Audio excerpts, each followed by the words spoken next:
el exfutbolista nacional dejó a todos boquiabiertos al revelar esta información. Fue diagnosticado con cáncer a la piel, por lo que se encuentra en tratamiento. Y es por eso que a esta hora de la tarde tenemos invitado a Fernando Peñafiel. Doctor Fernando Peñafiel, quien es director médico del Centro Médico del Trabajo, que está conectado con nosotros en puranoticia.cl, en Pura Noticia PM, para hablar y entregarnos las mejores indicaciones y los resguardos que tenemos que tener con esta enfermedad. Doctor Fernando Peñafiel, muchas gracias por estar con nosotros en Pura Noticia PM, y le ofrezco nuestras disculpas por el atraso en esta invitación, porque estábamos con esta emergencia, ¿cierto? Esta alerta roja ya declarada para toda, alerta roja declarada para la comuna de Limache y una alerta amarilla para todas las comunas de la región por los incendios forestales. Tenemos más de 5 siniestros que están en curso, así que estamos con los ojos puestos en nuestras comunas, pero por supuesto, este es un tema que también es delicado y lo queremos tratar con usted. Buenas tardes, doctor, ¿cómo está? Muy buenas tardes, Camila. Bueno, muchas gracias por la invitación y no hay problema, entiendo perfectamente las eventualidades y sobre todo considerando que en Chile estamos acostumbrados a las catástrofes, hay que darle la cobertura necesaria y en el momento adecuado, que es lo que está pasando. Así que lo entiendo perfectamente, no hay ningún problema. Muchas gracias. Y como usted lo dice, lamentablemente en nuestro país nos estamos acostumbrando a este tipo de tragedias, a este tipo de siniestros. Todos los veranos en distintas regiones a lo largo de todo Chile estamos viendo este panorama, lo cual es completamente preocupante, ¿cierto? Porque no es un caso aislado. Bueno, teníamos el pasado mes de enero en la región de Ñuble y en la región del Biobío. Tenemos también una catástrofe que siempre cuando ocurre estas tragedias es imposible que no se nos venga a la cabeza el 2 y 3 de febrero del año 2024, donde nuestra región cobró la vida de 138 personas. Así que siempre estamos con los ojos puestos en estas tragedias que lamentamos. Pero yo también mencionaba esta otra información, ¿cierto? No sé si usted está al tanto, doctor, que el exfutbolista, ¿cierto?, comentarista deportivo, irrumpió de forma sorpresiva en medio de un programa de televisión, reveló que fue diagnosticado con cáncer a la piel. Lamentablemente una enfermedad que estamos viendo un incremento durante los últimos años, y es justamente eso lo que le quiero consultar. ¿Qué ¿Es una impresión que tenemos nosotros o es realmente que se ha visto un incremento, cierto, del cáncer a la piel en nuestro país durante los últimos años? Ya, mira, a ver, partiendo un poquito con el caso de Pinilla, efectivamente, bueno, fue súper... a ver, yo considero que es positivo que la gente converse estos temas porque finalmente aumenta la sensibilización y felicito a Mauricio por el hecho de haberlo hecho público, porque también llama a la reflexión interna y hace más visible un tema que no se habla mucho, la verdad. Efectivamente, es difícil hablar un poquito de la epidemiología de este tema. Sin embargo, efectivamente estamos hablando a ver, primero hay que diferenciar dos grandes tipos de cánceres. Ya yo no tengo claro cuál es el cáncer específico que tiene Mauricio Pinilla. Sin embargo, en dermatología y cuando hablamos de lesiones cancerosas de la piel hay que dividirlos en dos grandes subgrupos, ¿ya? Están los cánceres de piel no melanomas y los melanomas, ¿ya? Dentro de los no melanomas hay dos grandes grupos, que es el vasocelular, que es el más frecuente por lejos. Ahora es el que menos metástasis realiza y por lo tanto es el menos letal, que tiene un efecto más local. Después está el espinocelular, que ese sí genera metástasis y tiene letalidad. Y por último está el melanoma, que tiene incluso 4 subtipos. Yo te podría hablar del melanoma de sección superficial, el melanoma noduloso, el léntigo maligno, el lentiginoso acral, que ese ocurre en zonas no expuestas al sol. Entonces, el sol, si bien es pilar en todos estos cánceres, justo en ese subtipo del melanoma no. Yo desconozco el cáncer que tiene Mauricio. Me imagino, por lo que él ha dicho, que como está en tratamiento y tiene una intención curativa, no estamos hablando de un melanoma, que ese es el que tiene el peor pronóstico en general por el diagnóstico tardío adicionalmente. Pero asumo que es o un vasocelular o un espinocelular. Ya, eso para partir. Entonces, esas dos grandes divisiones de cáncer es importante tenerlas visibles, digamos, y claras. Dentro de la epidemiología del cáncer de piel, como te decía, hay poca data. El Observatorio Mundial del Cáncer habla de incidencia de 300.000 melanomas anuales al año 2022 y 1.200.000 de cánceres no melanomas en el mismo año 2022, con una letalidad más o menos similar. Ya los melanomas se llevaron, o sea, con una letalidad con muertes, ¿no es cierto?, de funciones de alrededor de 60.000 muertes al año ese año 2022, y los no melanomas de un 70.000, lo cual se entiende porque el número de incidencia era mayor, 1.200.000. ¿ya? Ahora bien, hay varios factores que influyen en esto, ¿ah? No es solamente la radiación UV, que finalmente este es el pilar, ¿ya? Finalmente hay que entender de que los cánceres de piel, el pilar que los genera es el fotodaño, es la acumulación de esta irradiación, de este agente físico que altera el ADN celular, genera dímeros de bases nitrogenadas, para no darles mucho relato, pero recordemos que las células tienen dentro del núcleo el ADN, que es la información genética, y cuando son bombardeadas por estas ondas, ¿no es cierto?, que pueden ser VA, VB o VC, básicamente. En general las VB son las que más se relacionan con el cáncer, las VC son las más genotóxicas, pero esas filtran poco hacia la Tierra y en general se producen en fuentes artificiales. Pero las VA igual generan procesos oxidativos dentro celular que propician también el daño de la VB. Raya para suma, las VB son las que se relacionan más con los cánceres. Pero además de la radiación, de las ondas, ¿no es cierto?, y la radiación UV, hay factores también que influyen en la probabilidad de desarrollar cáncer. Por ejemplo, podemos hablar de los fototipos cutáneos, ¿no es cierto?, que van del 1 al 6. 1, 2 los más claros, 5, 6 los más oscuros. Fernando, evidentemente una persona. Cuéntame. porque tú hablabas, ¿cierto?, también de los rayos UVB, VA, ¿cierto?, y el rol que juegan en este tipo de enfermedades. Principalmente en el verano siempre está la alerta, ¿cierto?, por los rayos solares. ¿Cuáles son? Porque uno siempre habla del daño solar, ¿cierto? Pero ¿cuáles otros factores son los de principal riesgo que provocan el cáncer a la piel? ¿Hay un factor genético también?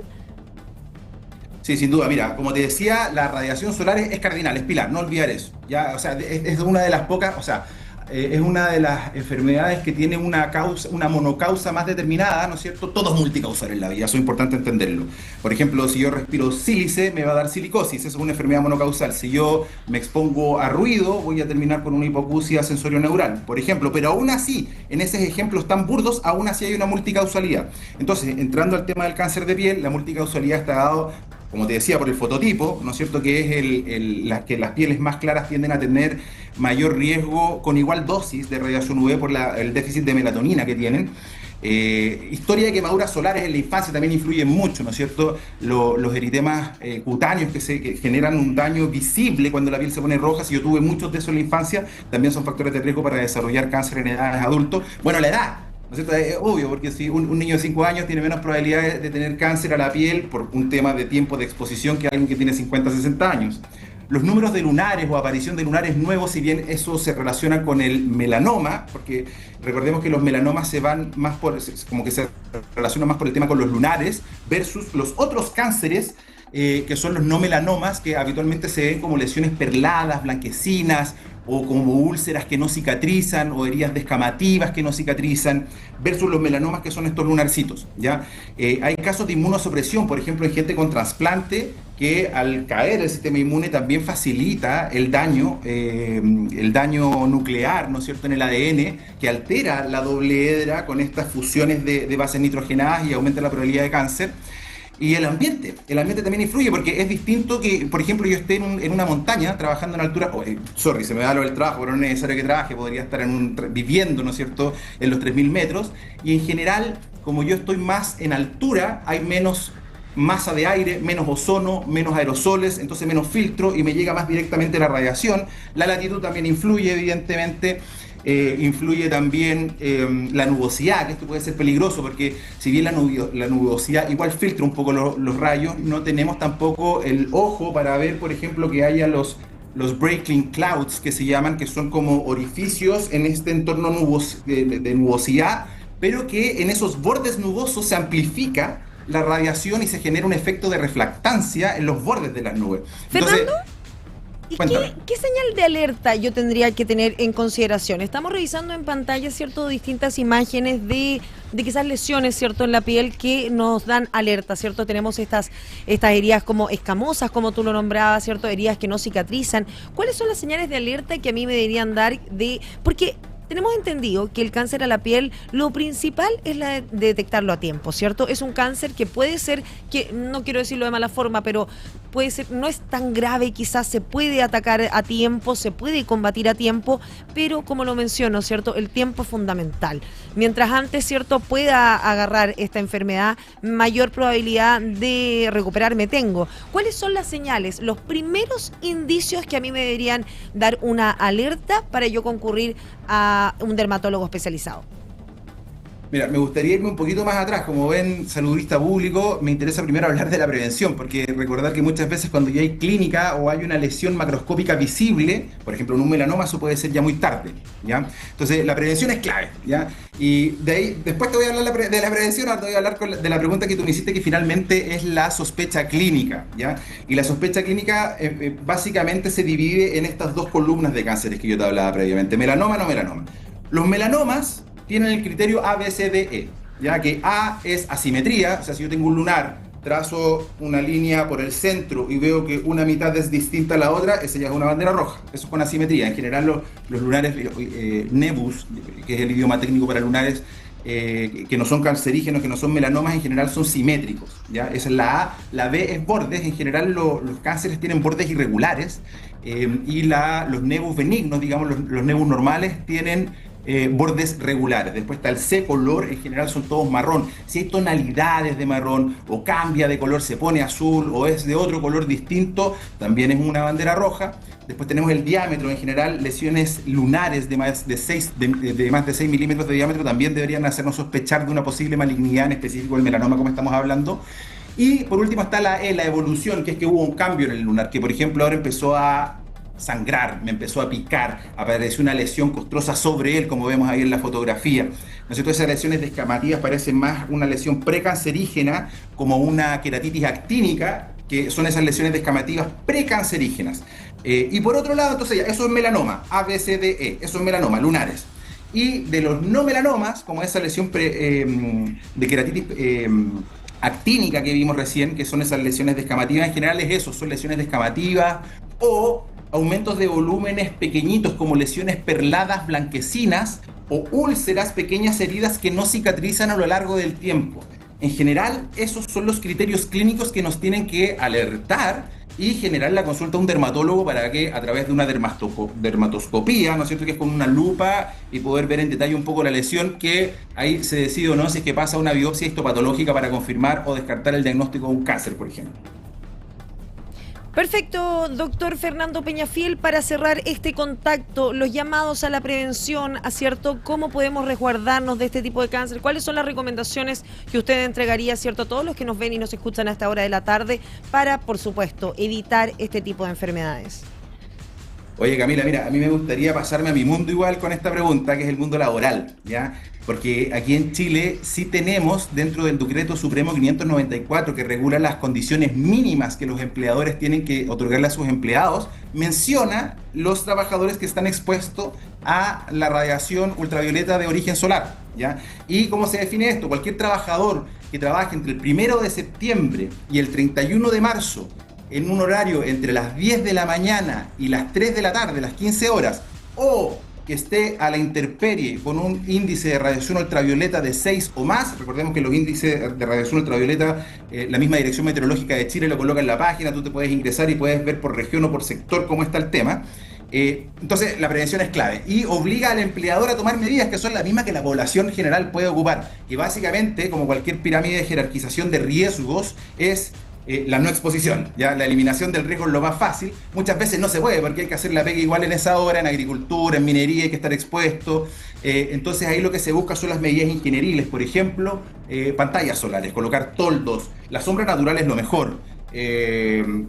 Después de las medidas también ingenieriles... vemos estos gorritos, ¿cierto?, que son muy utilizados, sobre todo legionarios. ¿Cómo se llaman? Gorritos tipo legionario. Esos mismos, que se ven mucho, ¿cierto?, en la agricultura, por ejemplo, o también vemos, ¿cierto?, las personal de las municipalidades, ¿cierto?, que hacen aseo en las plazas, por ejemplo, que también los vemos mucho con estos gorritos que son bastante efectivos, tengo entendido. Totalmente, pero aquí, Camila, un paréntesis, más que un paréntesis, un resaltaje gigante, que es los elementos de protección personal, como este gorrito, como el fotoprotector, ¿no es cierto?, la crema que nos protege del sol. Todo eso, todos los elementos de protección personal son la última línea de defensa y no sirven de nada si no hago las otras medidas. Por ejemplo, te iba a comentar también las medidas administrativas, que es la rotación de turnos, evitar las tareas críticas en horas de mayor exposición. Entonces, los elementos de protección personal sí son útiles, pero no son suficientes por sí solo para prevenir todo lo que estamos hablando. Entonces, es importante abordarlo como un riesgo de manera integral, entregando los EPP sin duda, educando, generando también planillas de registro, que todas las empresas hagan estas planillas de identificación de peligro y evaluación de riesgo. Sí, mira, este grupo trabajador se expone en esta hora, en este lugar, ya los capacitamos, pusimos un toldo, los mantenemos hidratados, hacemos rotaciones de personal para evitar las horas de máxima exposición, tenemos estos documentos que ellos firmaron donde entendieron y se les explicó el daño y lo que tienen que hacer para mitigar este riesgo, pero eso mismo se tiene que también extrapolar a la población general. Da.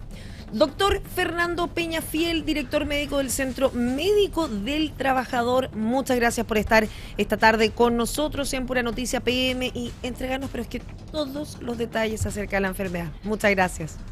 Muchas gracias a ti, Camila, que tengas una muy buena tarde y muchas gracias por la invitación. Muchas gracias a usted por estar con nosotros en puranoticia.cl y en Pura Noticia PM.